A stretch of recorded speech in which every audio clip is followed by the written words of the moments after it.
Welcome back to another episode of Dirt Floor Garage, and I'm Josh, and I've been working on the Buick now for about a week, and it's just been boring, busy work, let me tell you. I am so sick of sanding and paint stripper fumes. It's been ridiculous, because I only had two panels left. I had the driver's side fender and the passenger door left to remove the paint on, and let me tell you, it's been a pain in the rear. So I didn't really film any of that stuff, but I'm going to catch you up to where I'm at right now. So I'll show you around. So I got the passenger door all taken down. And you might be thinking, well, why leave the paint on the bottom of the door? And what I've done here is, I've taken it down to like the last coat of original paint on the bottom here and left it, because that'll be a good base.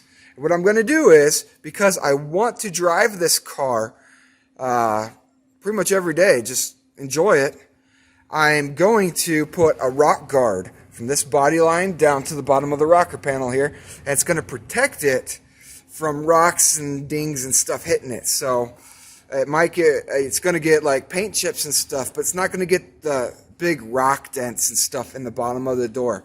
So that's why I'm leaving that there. It's going to be a good base for my rock chip guard.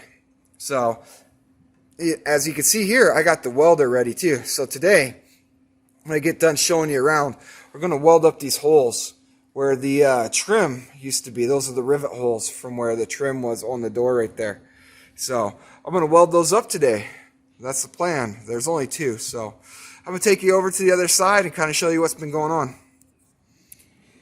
So back over here on the driver's side, as you can see here, I put the inner fender structure back together here and bolted it up to the car. Sorry about the lighting. It's really dark out. It's really cloudy and not very good lighting in here. And I can't open the door because it's like 40-mile-an-hour winds outside. You might be able to hear it.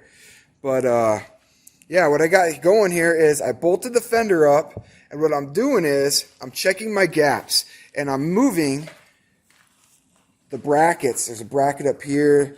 There's a bracket about here in the door, and then there's one down here on the bottom.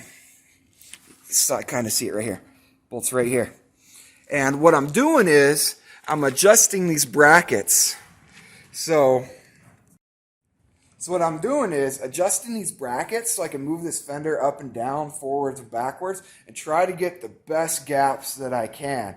Because this car had a ton of shims in it down here in the door. And then,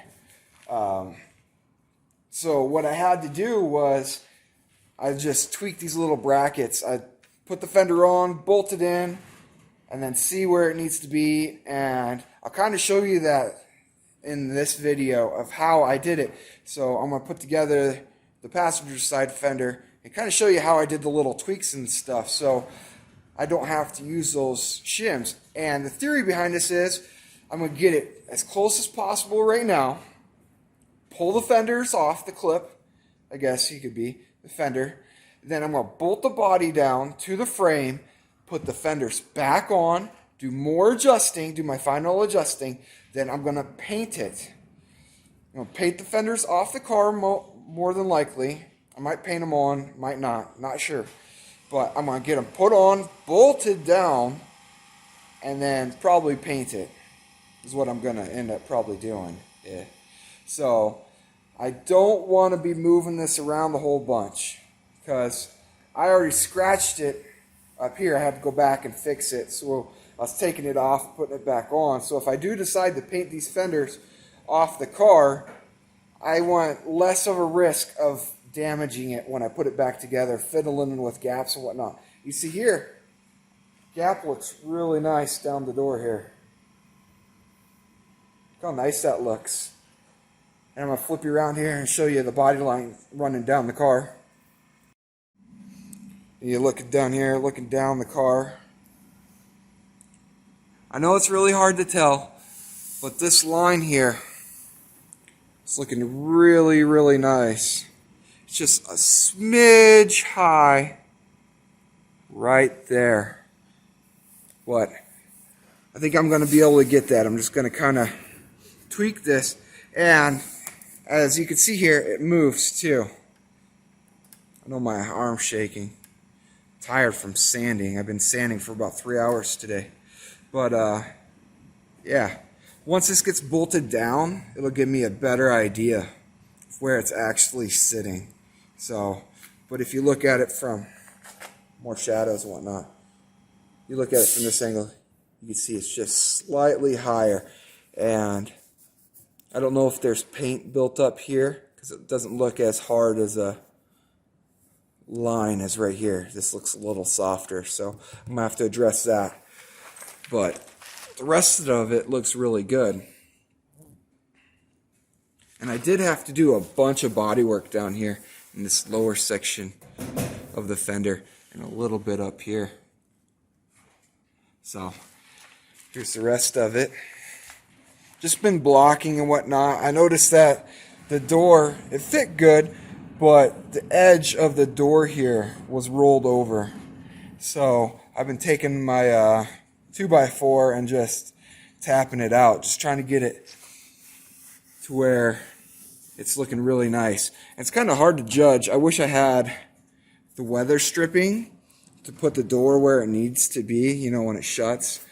But I think I got it really close.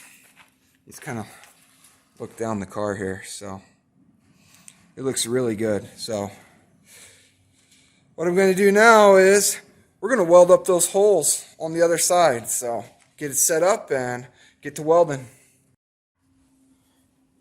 So I got my wire feed welder here set up, and I'm just going to weld up this hole right here. It's really small. So this is just a little 110 wire feed welder. It's only got 2 settings. It's got a minimum and maximum. So with thin metal like this, it's really easy to burn through. But if I put it on minimum, it likes to throw junk quite a bit. So I just weld on max setting. So get that set here. When I do this, I kind of clamp it onto something that I don't really care about as much. I mean, I could clamp it to the body here, but this is all cleaned off. So I got it clamped to the lower section down here. So where that rock chip guard's going to go, and it'll be easier to clean up. I don't want to, it gets hot and we'll warp the metal up here. So down here, not so much. So we'll go ahead and weld this up.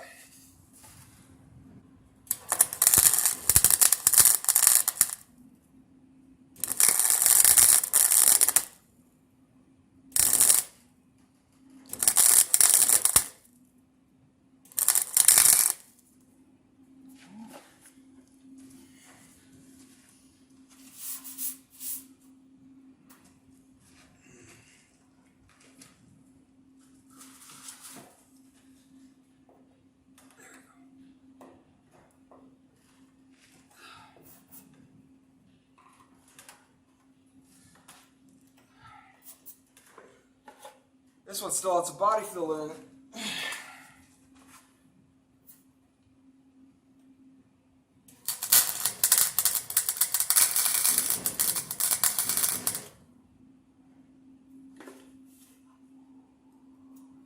Work.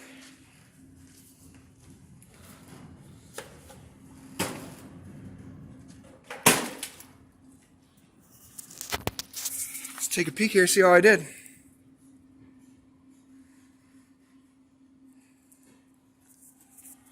That one looks better than this one back here, to be honest with you.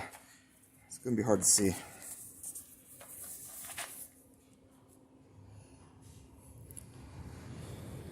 Yeah, lighting's not very good at all. So what I'm going to do now is just grab my grinder, grind these down, see how I did, see if there's any pits or anything in it. So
Alright, so what I did was I went ahead and I ground them down, just to knock them down with my grinder.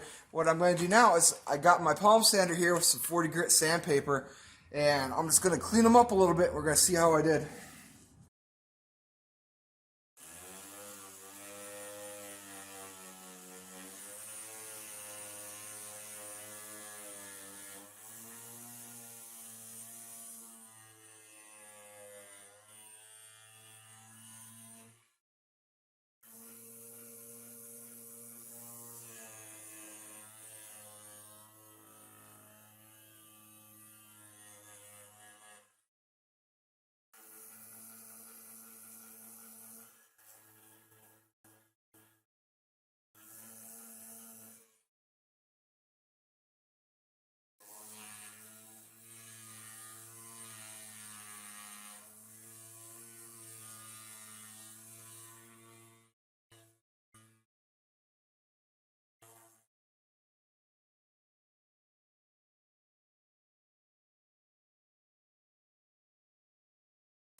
The back one here seems a little high, so I'm going to go grab the grinder again and hit that real quick.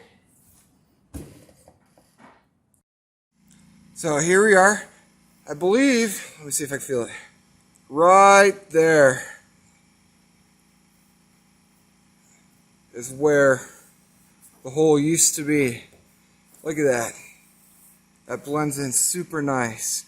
What I'll do is I might do a thin layer of glazing putty over it right there, because I do have a small little ding like right here, so it'd be really easy to fix these two together. So that's probably what I'm going to do. Come back here to the back. Look how nice the back turned out as well. And I don't want to go too hard on the grinder on this here, because I don't want to take this edge off the door here if I accidentally hit it and grind that off. I ran into that when I was fixing the other fender, was somebody had ground it down right on the edge and it took the edge off. I had to weld it and fix it, so I don't want to do that. But small little pit in it, but I think I'll be alright there. I'll be able to fix that. So I think what I'm going to do now is start putting the fender together. So I got the fender connected here to the inner structure. There's a bunch of bolts that go in here. I got to get a couple clips. This is where the power antenna bolts to the inside. This will have to come apart again because the antenna motor actually fits inside here. And then I got to get a bunch of clips for up here. But I got a bolt down there in the end. So what I'm going to do is fit this up on the car. We're going to see how it fits. This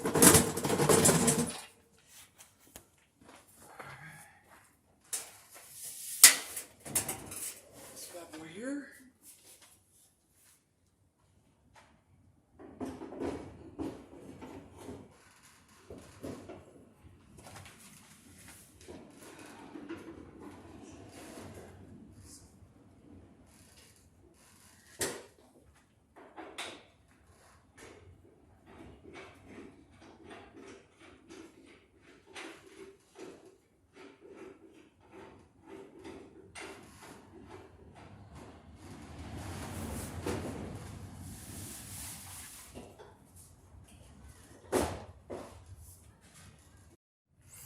So I've already run into a problem here. This is why I'm doing the fitting. Up here actually looks pretty good. This I can adjust more. But as I come down here, grab my flashlight, see if I can show you. This here. This bottom section here does not want to go in. It's hitting somewhere.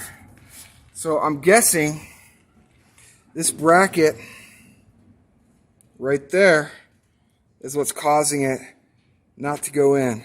So I'm going to take the fender back off, and I'm going to bend that to my left. So if I bend it to my left, the fender's going to want to go right. So I'm going to take that off and bend it. So I went ahead and I tweaked that bracket right here. Now it's hard to see. Lighting's not very good. Bracket right here. I bent it to the left, which brought it in to the right just a little bit. And I'll kind of show you what's going on out here. So, look down the fender here. It brought it in almost flush with the door here. So that's looking really good. So, I loosened up this top bolt up here. I know it's really hard to see. There's a top bolt here. It's loose. And it allows me to move it forwards, backwards, right, and left. So, kind of show you how that works. So I loosen this bolt up, and you can see here, maybe if I can do this one-handed. See, it moves ever so slightly. And I can push it in. I can pull it out. You don't get much adjustment, see?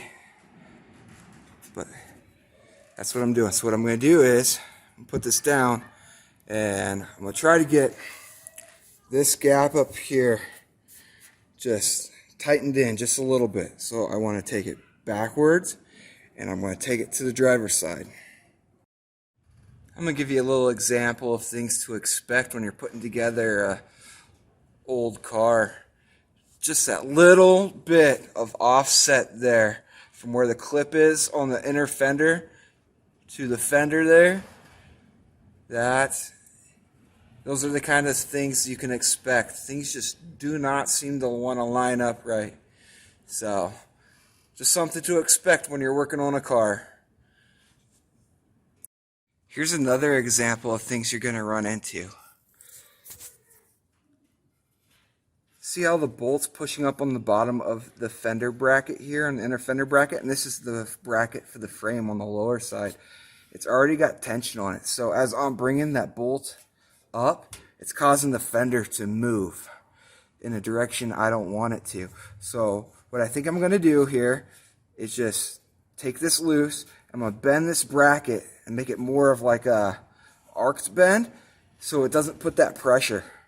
I want it to be up against here and tight on this body bracket, but not using the bolt to pull the fender, because as I tighten this bolt down, the fender wants to move up, and I don't need that. So I'm going to take that loose, bend it, and see how it goes. So what I also decided to do here is I'm going to stick my pry bar up in here, and I'm just going to try to bring the bracket down too.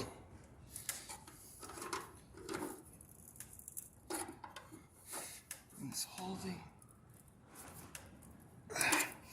This bottom section here is starting to come down. Gap's getting smaller. It looks like I can move it forward too. And it looks like this bracket's bent. That'd be consistent, because right here in this section I had to fix, because the frame was bent and hit right here. So that's consistent with this bracket being bent. So I need to bend this bracket further forward, it looks like. If I can.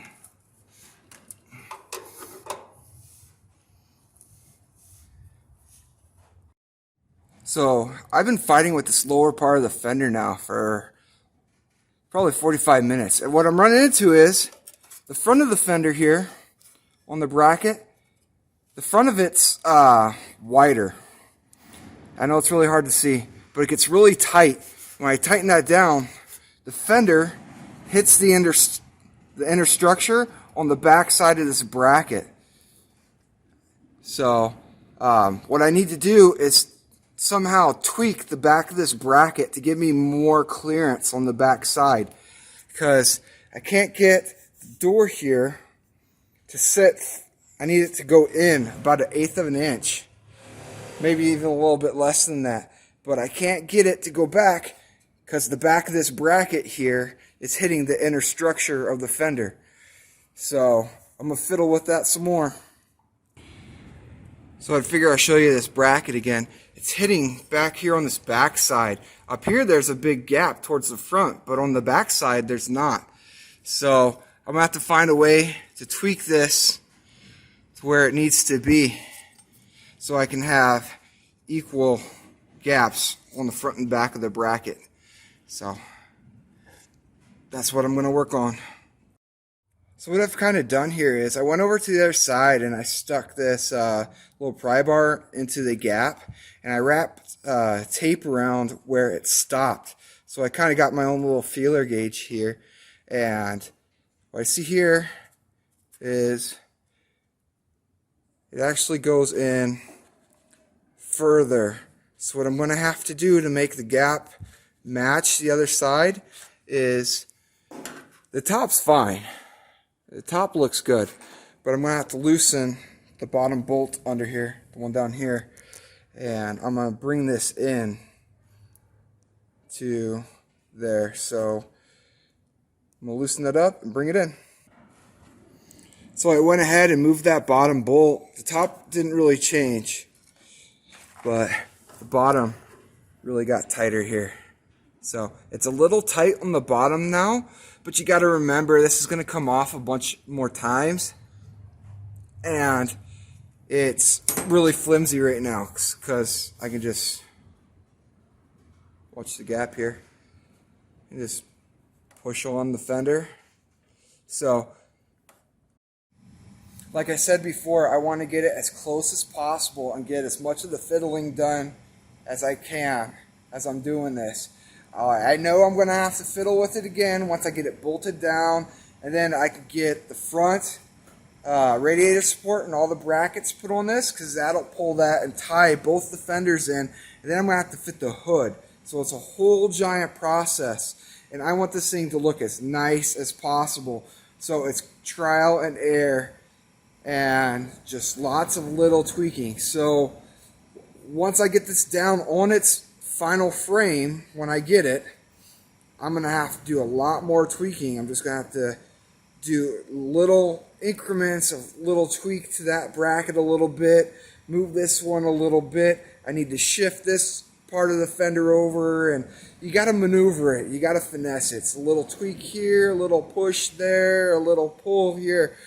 So you got so many gaps. You got to worry about the door gaps on both sides. You got to worry about the top of the fenders where the hood lines up. Then you got to worry about the front of the car. How's the hood look on the cowl? Because if or not cowl, your front header panel. Because if your fender shifted back on one side, you might have a good gap on the top of the fenders, but you'll have a really odd looking gap on your header panel. One side will be tight, one side will be a little bit wider. So these are all the little things you got to adjust for, and it's a lot of just trial and error. You kind of just move it back and forth. So I know I'm going to have to move this a lot more, but I'm going to kind of show you where it's at right now. It's a lot closer than where it was, and it'll give me a good idea where it needs to be for when it's bolted down to the frame. I'll do more tweaking. So I'm going to show you what it looks like now. So look at that gap there. The gap looks so much better. And the body line up here on the top looks great. That whole transition right there on the top of the body line. And then your body line right here looks really good too. The only issue I'm having is the bottom part right here just likes to stick out just a little bit past the bottom of the rocker, ever so slightly. But as you push the front of the fender in, it kind of opens up this bottom gap here, which needs to be opened up just a few millimeters. That gap there kind of closes too. And if that front part gets pushed in, I can go in underneath this bottom section here and kind of just push that forward just a smidge and in. So I'm assuming it's going to have to go in and forward just a little bit to make it perfect. But it's really close, and that fender's got to come apart again anyway, because I got to get the power antenna working. The little, what's it called? There's a little plastic track it runs on is stripped out. So I don't know if I'm going to keep that or not, or just put a regular antenna in it. So that power antenna is kind of a pain because you got to put it on the inside of those two pieces in between the inner structure and the fender and bolt it in, and then you got to run it up. So I'm going to try to check and see how much that little track is on the inside of the power motor. I mean, if not, it's going to be kind of a pain anyways. They're known for failing. So I might just put a regular antenna on it just to save me some trouble. But it kind of looks cool. I like the look of it being down. So that's gonna be it for this episode of Dirt Floor Garage. I know it's kind of just nitpicky stuff, not real interesting, but it's all the stuff I've been doing for the last week or so. And hopefully I'll be getting some more parts in real soon. I got parts ordered and purchased. When's it going to show up? I've been hounding the people. I'm like, I need these, but I can't rush them. So they're moving at their own speed. So, and it's local.